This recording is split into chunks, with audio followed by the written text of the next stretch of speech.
Welcome to the Women in Industry podcast. We're on series 4 at the moment. And today we're joined by Sophie Hall, who is the Business Development Director at Warren Services. Warren is a contract manufacturer with a full wraparound service of in-house skills and processes that can make your ideas real. They manufacture your machines on their site from start to finish, commissioning and packing them ready for delivery or collection. Their experience and capabilities enable them to work across numerous sectors such as defence and military, construction, performing arts, logistics, food processing, automotive and pharmaceutical. Welcome, Sophie. Hello, nice to see you again. I love the fact you've got defence and military and performing arts. I mean, Yeah. that's from one end of the scale to the other end of the scale. It is. What I always say to people, engineering is in everything. So I think that highlights it quite succinctly. You know, you can't get more different areas of manufacturing, but again, they still need things that we will make.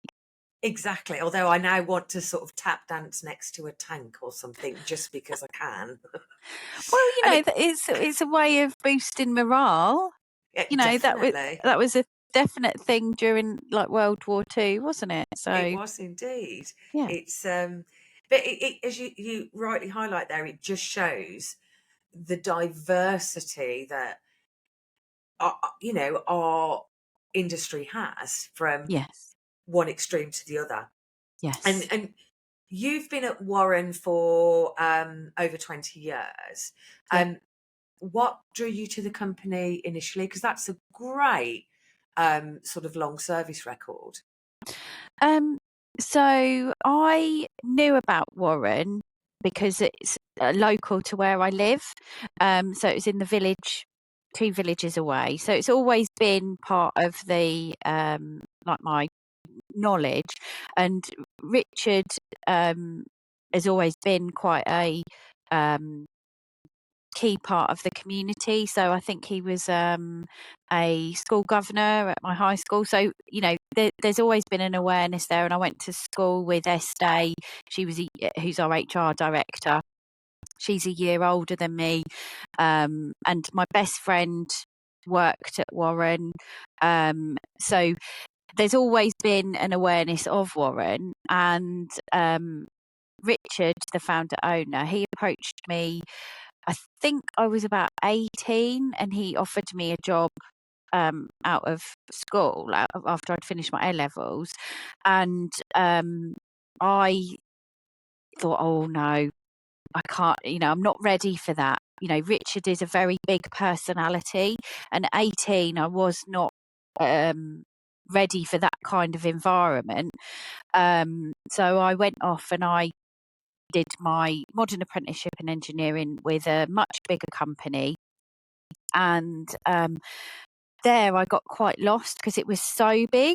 Went and worked for a much smaller company doing architectural glazing, installation and manufacture. But all the while my best friend was working at Warren and so she'd tell me, like, you talk about work, don't you, with friends? And a couple of years into me working in the architectural industry and working on site, I was there was snow on the roof. I was working outside. It was pretty miserable, and I thought, as much as I enjoy it, I don't want to be doing this in 10 years' time. So I need to think about what I'm going to do.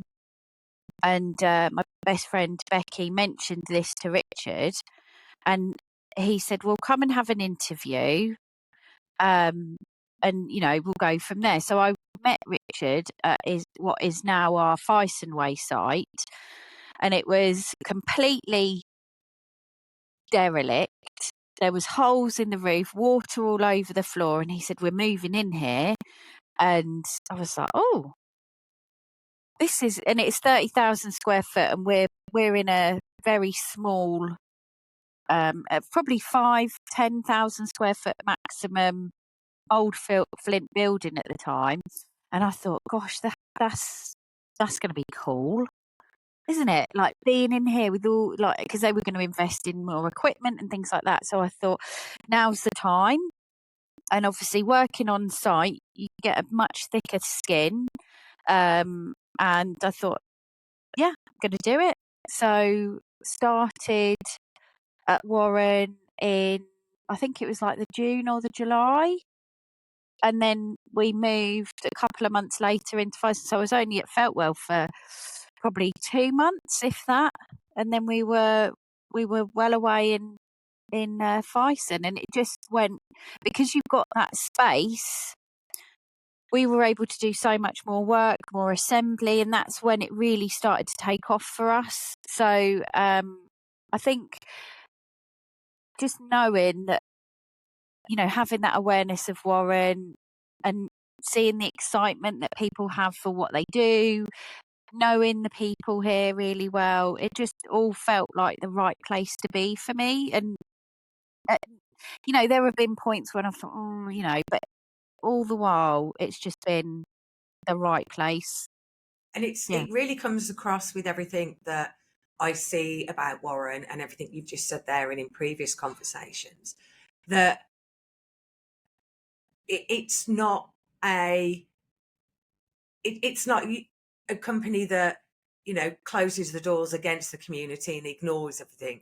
There is you've got outreach schemes with the next generation. Yeah. You've got skills boot camps, STEM outreach schemes. It's Yeah. like you really, really are. This is our community. Yeah. Um, this is where our next generation workforce is going to come from. We are part of that community, and we really want to make sure that we're an employer where people want to work. Yes. And that's, I think, one of the things that I've seen over the years is we've gone in a lot of instances, particularly in bigger cities, of having the factory at the end of the road where people would go and do apprentices and have a lifelong career, to industrial parks where all the factories have gone. So people don't actually see it. People Yeah. don't, have that easy walk to work commute Yeah. in a lot of places now. Yeah. Um, and it's taking the employers out of the community Yeah. and sort of still seeing them in the community is fantastic. Yeah. um Yeah.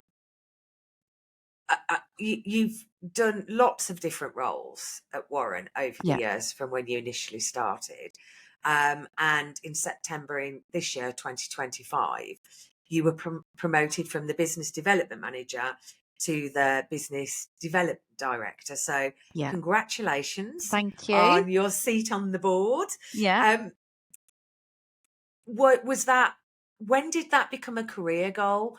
So obviously when you sort of started and you moved to the new site and you went through different roles within the business, Yeah. when did you think, I want a seat on the board? Because I know Warren do promote people to the board. They don't Yeah. just keep it as Yeah. the founder owners. Yeah. I was very ambitious from the get-go, I think. And I always wanted to be on the board of directors.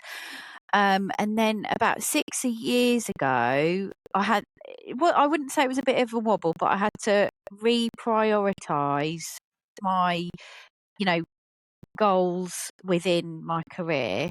And I just kind of put that to bed. I thought, oh, do you know what? It's not going to happen. I'm 15 years in. I'm I'm okay with it. I'm happy. And I'm doing a really good job. Um, and do you know what I mean? So other things were happening outside of work that needed to um, uh, take not priority, but it was a case of like my work and home. They were the two main things. And I I just kind of got my head down. I just focused on growing key accounts for us. There's, the customer facing side of things, working on the estimating. So it was constantly, looking at new things for our customers. So I just kind of put my head down and just enjoyed what I was doing. And then 2 years ago, Will became our MD again, and we had some really big changes happening. And myself and Will and the inquiries team were working really closely together again, and we grew the inquiries team to the point where we were like, we want to take a really strategic approach to our business development. And initially, we were going to put the BD role that I'm now doing to a more junior member of the team, and like I could tell they weren't that, they were enjoying the role they were doing already with the estimating, and they were doing a great job. And I could see the way the business was changing with the inquiries team. It was becoming much more formalised. There was processes being put in place, and I was like, oh, I don't really like that. So I kind of put my hand up and said, I'll do the BD properly. And just, again, got my head down. It was completely different to what I was doing, cold calling, trying to find new business. Just it's pretty grim, if I'm honest, sometimes. It's such a hard role to do, And isn't it? yeah, And half the time we do this, and you'll do it as, an owner manager, or you'll do it as part of a sales team. And it's like you've got all these great relationships with people already as yeah, customers, and it's like I'd much rather talk to them than pick up the I phone know, and go, no, "Hello, can I have some work, please? You've yeah, never met me before." exactly. You're talking Okay, into no, your face, bye. like, yeah. And that was, and that really wobbled me for a long time, because my one of my things is I help a lot of people. It's, they talk about, oh, you fill your cup up and stuff. What makes you Yeah. tick? Me is like finding out somebody's problem, or they want something, and being able to deliver that, and not just our customers, but working really closely with the It's team. what So engineers do. yeah, You yeah, fix things. yeah. So I went from like working with all aspects of the business, from manufacturing inquiries, finance, all of them. And then I was like I was on my own, and I was like, oh, this is awful. What am I doing? And I thought, no, just stick at it. It's a numbers game. Come on, Sophie, you can do this. And I thought, I'm not going to get this opportunity at any other time unless I leave Warren. So come on, stick at it. This is going to be great. I can do this. And I just stuck at it. And, I've now got 11 new customers onboarded that meet the criteria that we've set out to do. And I think what happened was, I didn't say, oh, can I be BD director? I Like, Will called me up and said, "Oh, I need you to pop in and see me this afternoon, because I need a meeting with you and Lee." I was like, "All right," and I, because I work at another company for while I do my job at Warren, but they have a call, like a telemarketing team, so I go there. So I have two other people that are doing the same job for a different company, and it's kind of, it makes me less mad Yeah. because they're doing the same job, so we can talk about the same things. And they've been doing it for a long time, so I absorb their knowledge. They've just been fantastic. So, and they were like, "Well, don't you want to know what Will wants the meeting about?" And I was like, "No, he does this all the time. He's got all these ideas, and I just tip up." And they're like, "Well, aren't you nervous about going?" I'm like, "No, it's Will. That's how he works." And I got to, and usually I'd sit next to Will, and he was like, "No, sit over there, sit opposite me and Lee." I was like, "Oh, okay, maybe I should have been a bit worried about this." And he said to me, "So we've been thinking about this. We'd like you to be the business development director." And I was like, "Yes, please." You'd And be he a was like, fool to say no. "Yeah." He was like, "Don't you want to know what it's Oh, I'm like, okay, then tell me what you want me. But essentially, that's how it happened. And so, and they made a couple of, there's another guy, Adam. He joined the board at the same time as me. Similar length of service. I think he's maybe another year, 2 years longer. But yeah, that's how it happened. And I think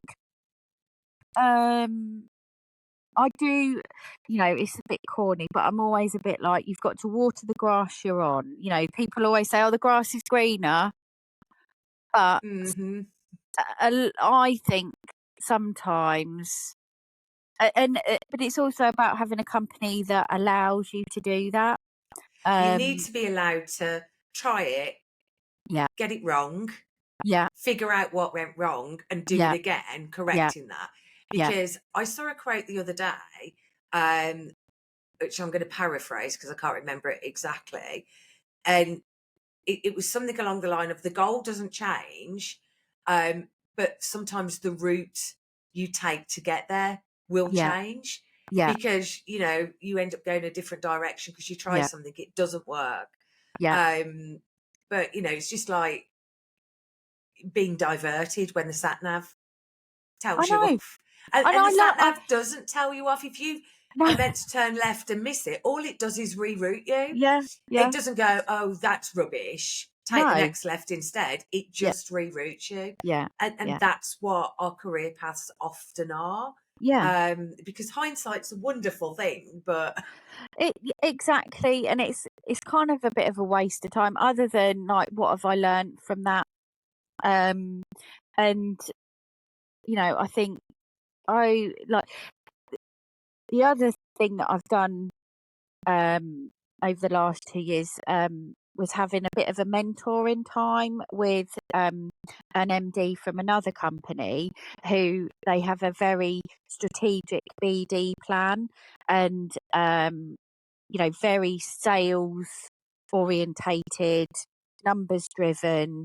This is what we do, this is how you do it. And spending time with him, because all I've known is Warren. So I don't pretend to know anything about BD. Basically I'm 2 years in and I've still got a huge amount to learn. And having those, he's like, follow the process, and it is a numbers game. yeah, It's as simple as that. If I'm not doing the calls, I'm not getting the inquiries in, and I know what I need to do, and that is make the calls. yeah, So that's been one of, he's been fantastic in helping keep that focus on things, and just really kind. Like sometimes like, I just want somebody to kind of like say, actually, you're doing a really good job. Have you tried this? yeah. And And that's the thing. It's learning, and it's all those different tools out there. I mean, yeah, particularly um, with the changes in technology uh, becoming so yeah, rapidly, it's yeah, what can we use to do that? How do we measure this? Oh, yeah, we don't measure that. Why yeah, don't we measure that? Well, it was yes, too complicated. Is there a way we can now use exactly, technology to do that? yeah, But it comes so rapidly that somebody who was doing a BD role 5 years ago, whilst a, a lot of the things that they will know is it's the numbers, yeah, you're going to get X percentage yeah, of conversion in that industry. They're still having to come to grips with the tools that are coming through as well, yeah. and the changes. We've been really fortunate. We've had an AI audit or technology audit. I probably should have found out what it was called, but they came and they like talked to all the different departments, and then we secured some funding to do some development work. And I'm also working with the local county council representative for business development, and she's been instrumental in making um, decisions around how we implement AI or different bits of technology. So um, I was just working off a spreadsheet to begin with because we didn't really know how it was going to work, and so we just used the spreadsheet, I made the calls, I tracked the numbers, and then I reported off the spreadsheet. And she came in and she was like, "Your spreadsheet's great." And I was like, "Yeah." And she was like, "Is it holding you back now?" I was like, "Yeah, it kind of is." And she said, "There's like lots of different things out there that can help you with your customer relationship management." And she listed off three um, ones that she would recommend. I went away, Will went away, we looked at them together, we made a decision, and I've just gone from strength to strength with it. It's a really powerful bit of software, and I'm probably only using like the tiniest little fraction of it. But that bit has made reporting so much easier. We're now doing a value stream map of our whole initial inquiry to order out on the shop floor um, process, and I'm able to provide data really quickly to that team so we can start making decisions about, oh, this takes X amount, this takes. And before, if I hadn't had this bit of software, I would have been sitting there for days going, oh, I'll look at my email, this is when I sent the email to them, oh, Yeah. and then this is when they did placed the first order, and oh, this is when they placed the second order, and you're like, oh, for goodness sake. Whereas it took me like 2 minutes to run off 2 reports. I was like, this is, but until you start looking, and that's one of the things that I'm trying to do. Like, you know, I said earlier about follow the process, but also give myself time to look at new things, assess whether they're going to work for Warren, and then put them forward as a proposal. Because there's, like you said, there's so much out there. I think when we were at the Westminster event Yeah. together, we were talking about AI, and I've, said, because you use one personally and one for business because they do different things. Yeah. Um, and it's those kind of, conversations that happen that you're like, oh, I didn't think about that. I need to look at that. I've even got a friend who uses the same AI I use, which is Sintra, and she has it in her house. So whenever she gets, say she replaces a washing machine, Yeah. she actually uploads all the washing machine manual and everything to her household AI. See, yeah. And then she will go, oh, this warning light's come on, and rather than going online and find the manual, because you don't get it with, a piece of Yeah, yeah, paper yeah. anymore, it will tell her what it is, and it takes seconds. Wow. It's, yeah, I was like, oh my God, that is amazing. Yeah. It's, Yeah. And it, then it you think, makes well, perfect sense. yeah, that, yeah. And it's those kind of things that you wouldn't have thought, I'm going to use it like Mm. that, and somebody has. Yeah, Yeah. exactly. Yeah. And she uses one to store recipes. And then if she makes something and changes the recipe slightly and goes, oh, this is actually better with extra garlic, because quite frankly, what isn't? And She butter. extra butter, extra salt, extra garlic, Garlic. job's a good one. Yeah, exactly. And she changes it. So, and then she will say, I'm making this at the weekend. Write my shopping list for me. Oh, And love that. yeah, Yeah, and she will say, I am making these 3 dishes, shopping list for all 3 of them. fantastic. And it's I just, I did. There was because I'm Slimming World, and they had a group, and they were like, we get it to write the right recipes and shopping lists for us with the right calories, and I was like, that is also genius. Love that. Choose that a bit more. and talking about food, you mentioned earlier your best friend worked at Warren for Yeah. years. And she now makes her own cheese. She's got a business making cheese. Yes. Can we give her a plug? Because Yes. I love cheese. So her name is Becky Enifer, and she is an amazing woman. not just because she makes cheese, but because she is pretty special. So the farm is called Wilton Farm in Hockwold. It's a sheep's cheese. There Mm. are two cheeses that she makes. So she makes the White Lady, which is a brie style cheese, and you can eat it really young, which has got more of a feta-y texture, all the way through to a really mature cheese, which is very unctuous and like a brie, and it's really creamy. So very different flavour profile, but the same cheese. And then she also makes the Wissington, which is a hard cheese, a big wheel, and that is more of a manchego kind of texture. Or I think it's got a bit Wensleydale crumble to it. So both beautiful cheeses, and she is a true inspiration to grafting and stuff. And AI is her best friend as a business owner, and she's got she is HR, she is health and safety, she is marketing, sales, delivery, she is all of those things. So she uses AI to help her in ways that I'm like, really, you did that today? She was like, yeah. I'm like, okay. All I'm thinking about is the brie version of the White Yeah. Lady on Oh, rosemary crackers.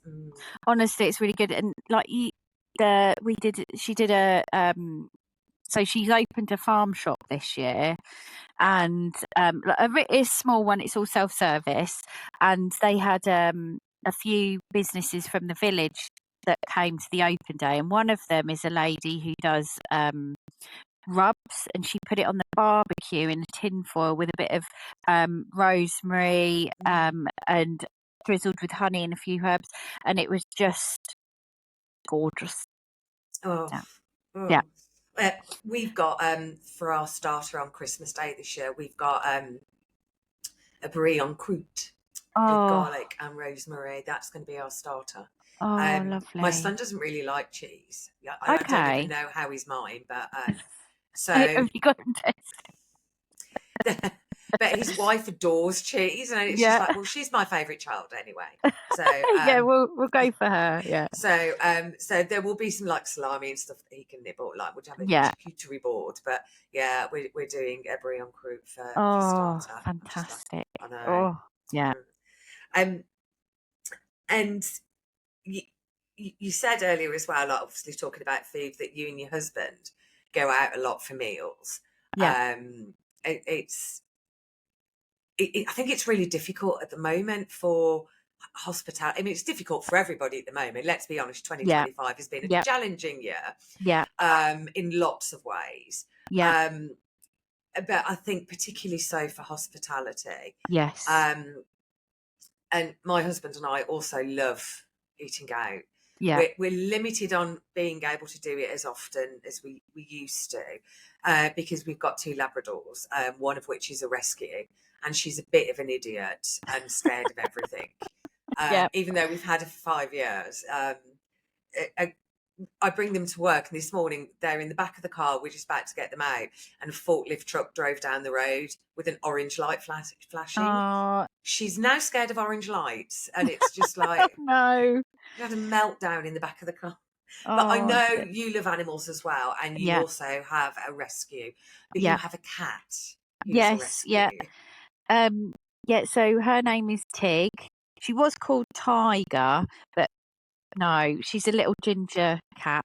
Oh, And Marmalade. yeah, she is. And so she was 4 when we got her, and uh, we got her from the Cats Protection in Peterborough. Um, so she hadn't had the best of times. So she'd had 4 previous homes.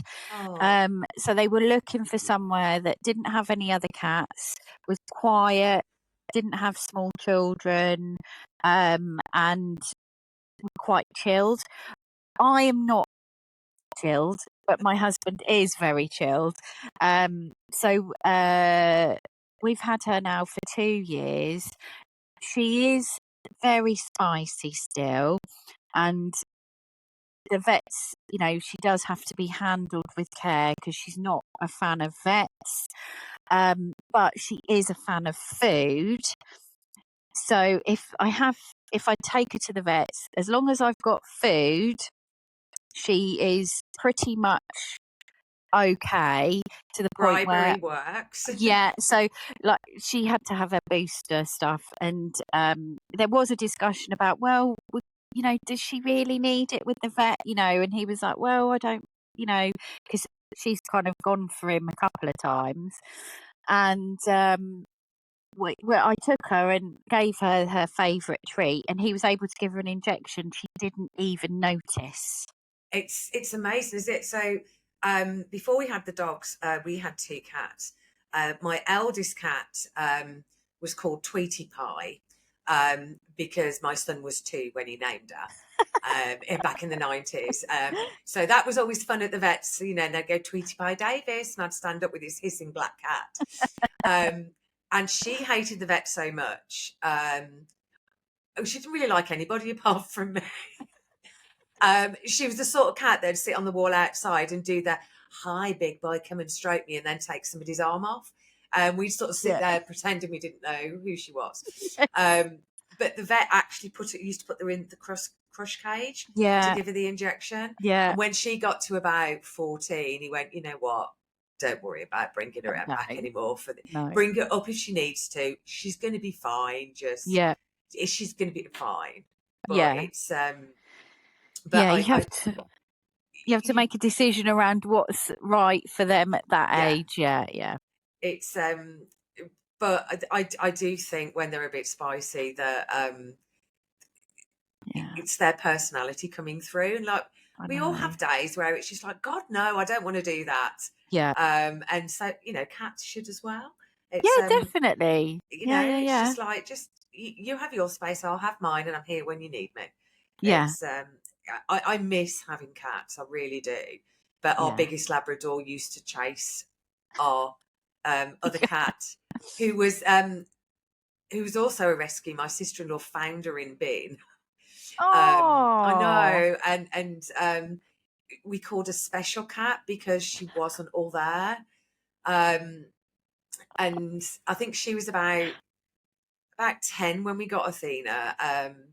Unfortunately, she's passed away now, but we basically ended up in a house with a Labrador living one side of the house and a cat living the other side. Oh my God. That's not practical. It wasn't practical. It wasn't practical at all. A baby gate on the stairs that the cat could jump and the dog couldn't, and it was just like, it was chaos. But I could talk about cheese and cats all day. I really could. I know. I actually have some mozzarella in my lunch today, so I will get my cheese fix. Excellent. Finally, Sophie, what's the best advice you've ever received? Because you've obviously sent me these questions, and I have been thinking about that all the time. And do you know what? Because I get to meet so many great people, and I've just had so much great advice over the years. Like, we talked most recently, a guy called James Gulliver gave me great advice, and he said, stick to the process. Stick to the process, it will work. And he was right. And I think that, so the best advice in the last 12 months has been, stick to the process, it will work. I think sometimes we get discouraged and don't give ourselves time. Yeah, definitely. It's especially in sales, you have to have such a thick skin. It's not necessarily, it's about understanding the conversations that I'm having with people. And like we talked at the very beginning, when you're like, oh, hello, do you want some work? And it's like, well, they probably don't right this minute, but the fact that you've had a conversation with them, you said hello, you're now kind of on their radar, and that is half the battle. So even if somebody says, no, not at the moment. That's not a definitely I don't want anything. So yeah, sticking to the process, and keeping the momentum going, and don't get too caught up in the no's. Yeah. Issues, no issues, as it were. That's it. It's people take no as a closed door, with the windows barred and you can't get Yeah. anywhere. It's not. It's just no, not now. Yeah, exactly. But Yeah, it doesn't mean you can't drop them an email a week later or comment on their post on LinkedIn, exactly. or It's ring them up and say, yeah, "Oh, I saw so and so had been promoted, yeah, and just thought I'd ring up and say congratulations." yes, yeah, Bye. you yeah. know. And people move jobs as well.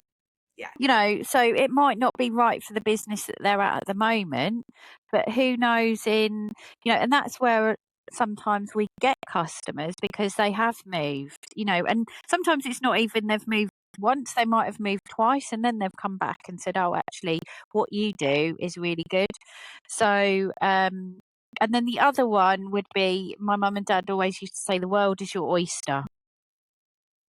And that would be the other bit of advice. So, because it's just, there's so much great stuff going on out there.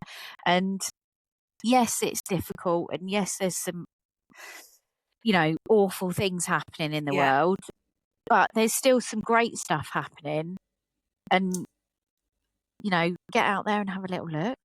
exactly. And you said something as well to me earlier when we were setting up for this, and you said you and your best friend um, have something planned in the diary months in advance, so Yeah. you've got something to look forward to. Yeah. And it doesn't matter whether that's a holiday, a cinema visit, or just a you know sit down with a cup of coffee. Yeah. Being able to focus on the things and that we enjoy doing with the people we enjoy being Yeah. with, Yeah. it really does sort of Yeah.